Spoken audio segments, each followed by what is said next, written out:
Imagine growing up in a house where the air itself feels heavy. You hear the footsteps before you see the man. A single glance from him can silence a room. His approval is rare, his criticism constant, and his love, if it exists at all, feels conditional. For some, this isn't just a memory. It's a lifelong shadow cast by the figure who was supposed to protect them, the narcissistic father. This archetype isn't about ordinary flaws or the occasional bad day. It's about a consistent pattern of domination, fear, and emotional neglect. A father who demands loyalty but gives no warmth, who enforces rules not to guide but to control, who needs to be admired yet never truly seen. The child in this home learns quickly. Survival means compliance, silence, and self-erasure. But here's the disturbing truth. Many children of narcissistic fathers grow into adults who still hear his voice in their heads. They question their worth, doubt their instincts, and sometimes even repeat the same patterns in their own relationships.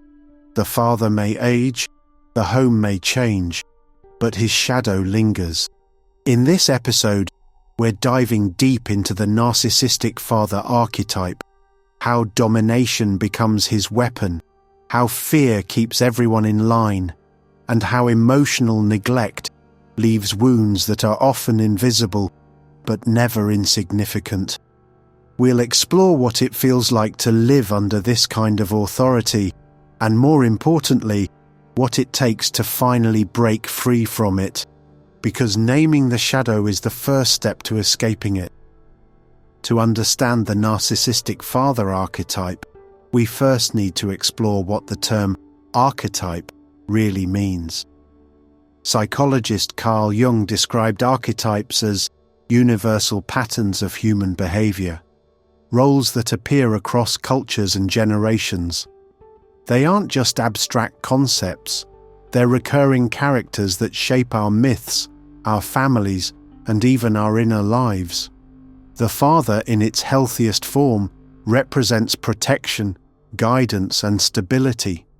But in its shadow form, this figure can become oppressive, domineering, and emotionally absent.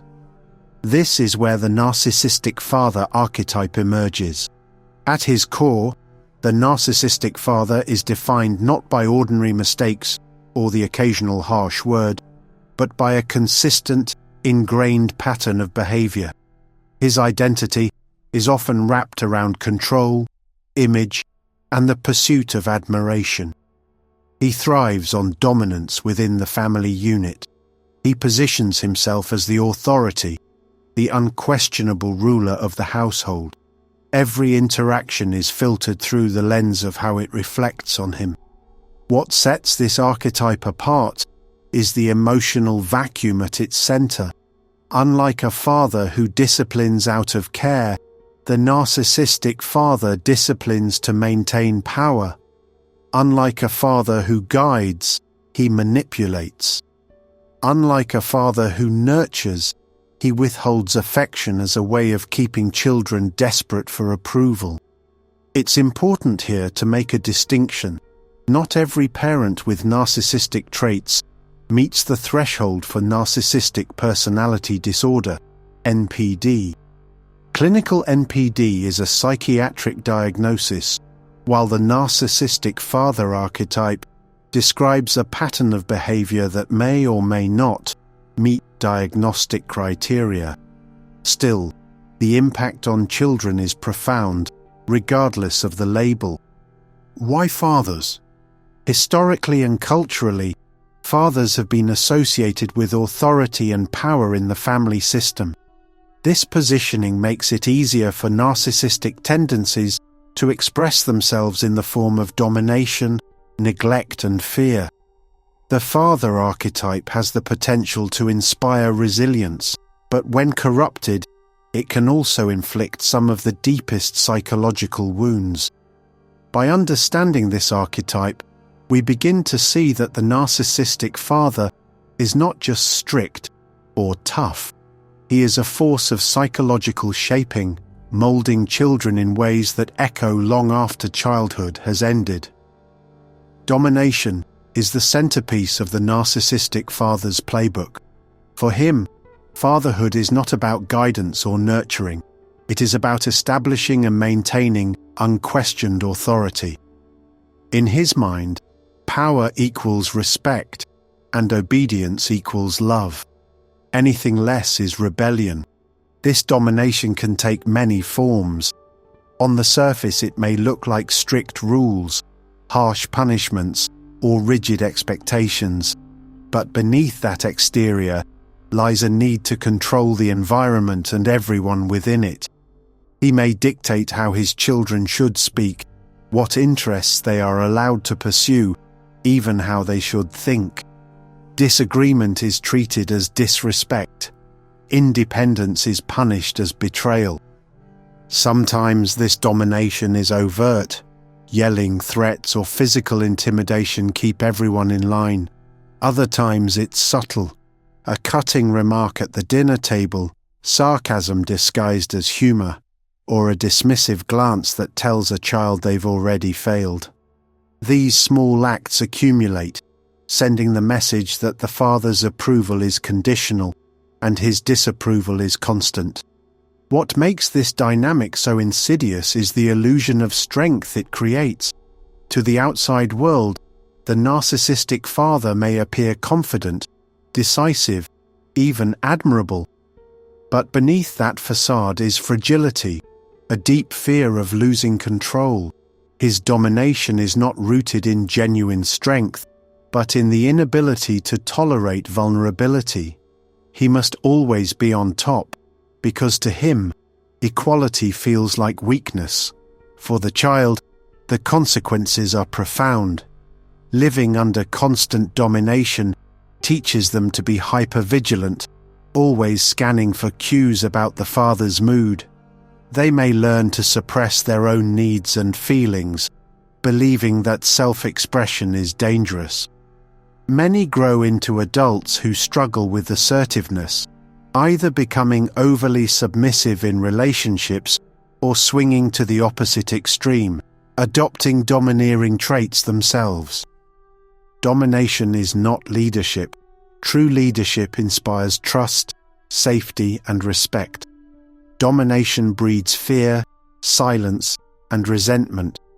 And when it comes from the father, a figure meant to protect, it carves deep grooves into a child's psyche, grooves that often echo in adulthood, shaping careers, relationships, and self-worth. For the narcissistic father, control is everything. For his children, it becomes the invisible chain that defines their childhood. If domination is the narcissistic father's strategy, then fear is the weapon he uses to enforce it. Fear is not just an emotion in this household, it becomes the atmosphere.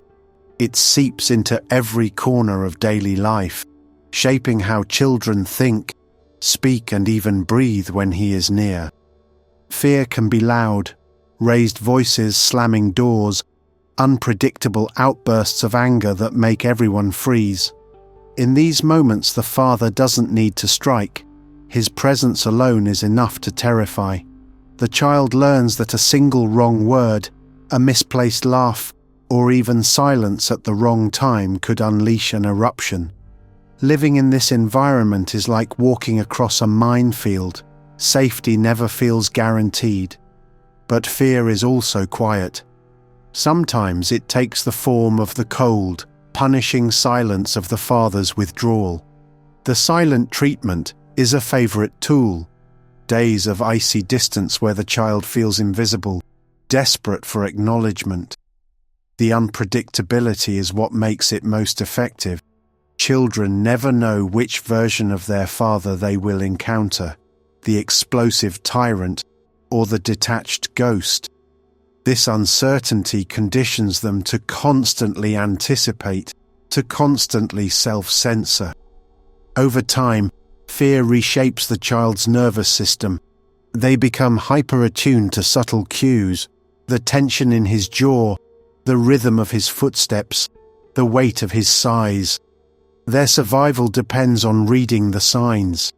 This vigilance, while adaptive in childhood, follows them into adulthood, often manifesting as anxiety, people-pleasing, or an inability to relax in relationships. The cruel irony is that fear is mistaken for respect. The father may believe that because his children obey him, they admire him. In truth, they comply not out of love, but out of survival. Fear may secure silence, but it never creates loyalty. It builds walls, not bonds. Ultimately, the weapon of fear ensures the father's dominance, but it does so at the cost of intimacy, trust, and connection. The home becomes less a sanctuary and more a psychological prison. And long after the father's voice has quieted, the echoes of that fear remain inside the child who grew up learning that love was conditional and safety was never certain. While domination and fear are easy to spot, emotional neglect is more elusive. It leaves no bruises, no shouting matches to recall, only an aching emptiness where care should have been. For children of a narcissistic father, neglect is often the deepest wound because it is invisible. It is not about what was done to them, but about what was never given. The narcissistic father often withholds affection as a means of control. A hug, a kind word, or simple validation may be rationed out sparingly, and only when the child has performed in a way that feeds his ego. Success in school, achievements in sports, or public displays of obedience might earn a rare smile, but everyday needs for comfort, reassurance, or unconditional love are met with silence, or worse, disdain.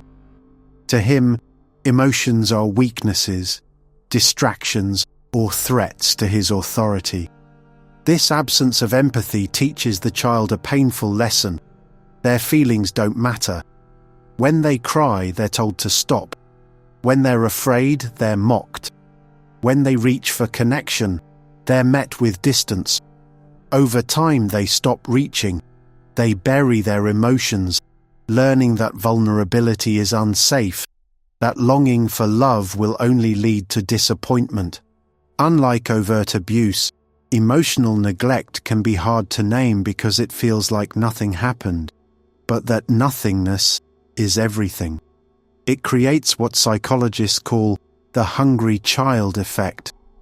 Adults who grow up constantly seeking validation and affection from others, often in unhealthy or one-sided relationships, they may overgive, overplease, or tolerate mistreatment, all in an unconscious attempt to fill the void left by a father who was emotionally absent.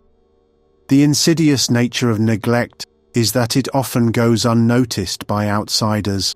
To the world, the narcissistic father might appear responsible, providing food, shelter, and discipline, but a child's deepest needs are not material, they are emotional. Without warmth, without empathy, without genuine presence, a child survives, but they do not thrive. Neglect is the silent teacher that whispers, "You are unworthy of love." And unless challenged, that whisper follows the child into adulthood, echoing in every relationship, every achievement, and every quiet moment of self-doubt. The impact of a narcissistic father doesn't end when the child leaves the home. His voice, his rules, his absence, they linger like ghosts, shaping the way his children view themselves and the world. This is the psychological fallout, and it can echo for decades.